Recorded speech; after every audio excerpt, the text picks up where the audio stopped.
கொடிமங்கலம் என்ற ஊரின் எல்லையில் இருந்த காட்டில் பெரிய குளம் இருந்தது.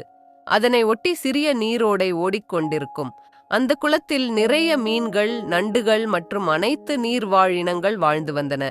அவற்றில் ராமு, சோமு என்ற 2 மீன்கள் நல்ல நண்பர்களாக இருந்தார்கள். அந்த இருவரும் எங்கே சென்றாலும் ஒன்றாகவே போவார்கள்.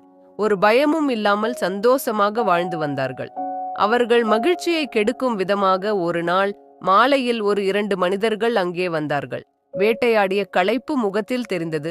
குளத்து நீரை அருந்திவிட்டு குளத்தை நன்றாக ஆராய்ந்தார்கள். பின்னர் அவர்களில் ஒருவர், இந்த குளத்தில் நிறைய மீன்கள் இருக்கிறதே, அதுவும் நன்றாக வளர்ந்து கொழு என்று இருக்கிறதே, நாம் வீணாக காடு மேடு என்று அலைந்து வேட்டையாட வேண்டாம், பேசாம இங்கே நாளை வந்து வலையை விரிப்போம், மாட்டிக்கொள்ளும் மீன்களை விற்று பணம் சம்பாதிக்கலாம் என்றார். மற்றவரும், ஆகா, அருமையான யோசனையாக இருக்கிறதே என்றார். இவர்கள் பேசுவதை கேட்ட ராமு என்ற மீன் பெருங்கவலை அடைந்தது. உடனே தன் நண்பர்களான சோமு கூறியது, காட்டின் நடுவில் இருந்ததால் இதுவரை பெரிய ஆபத்து வந்தது இல்லை. இன்றோ இந்த மனிதர்களால் பெரிய ஆபத்து வந்துவிட்டதே, என்ன செய்யலாம் என்று யோசித்தன. ராமு எப்போவும் வருமுன் காத்துக்கொள்ளும் மனம் படைத்த மீன் மற்ற மீன்களை பார்த்து, நாளை கண்டிப்பாக அவர்கள் இங்கே வருவார்கள். நாம் இன்று இரவே இக்குளத்தை விட்டு நீரோடையின் உதவியால் அருகில் இருக்கும் வேறு குளத்திற்கு போகலாம். சில காலம் போன பின்பு மீண்டும் இங்கே வரலாம் என்றது. ராமுவின் நல்ல யோசனையை சோமு ஏற்றுக்கொள்ளவில்லை. அவர்கள் சும்மா சொல்லிவிட்டு போயிருப்பார்கள். அவர்களாவது நம்மை பிடிப்பதாவது, நீ வீணாக பயப்படுகிறாய் என்றது ராமு எவ்வளவோ சொல்லி பார்த்தது. ஆனால் சோமு கேட்கவில்லை.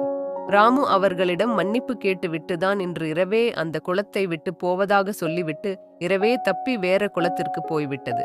மறுநாள் காலையில் வலை விரிப்பதாக சொன்ன இருவரும் பெரிய வலையை எடுத்து வந்து எங்கே வலை வீசுவது என்று பேசினார்கள்.